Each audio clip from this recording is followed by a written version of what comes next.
membuka kembali hutan kota Kampung Tibang ini, karena ini merupakan salah satu hutan yang natural, alami, dan ini juga tempat wisata, tempat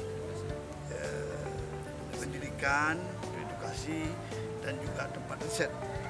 Dan saya dengar juga ini pernah dipakai untuk sekolah alam.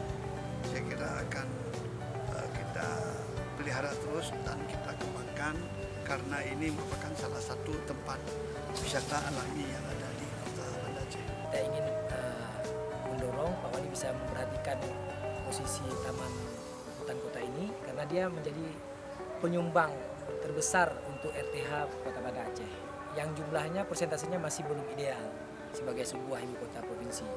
Kunjungan ini mudah-mudahan bisa memberikan tindak lanjut yang signifikan dari Pak Wali berupa pemeliharaan, dan mungkin ini insya Allah menjadi destinasi wisata edukasi bagi masyarakat Kota Banda Aceh dan pelajar-pelajar di Banda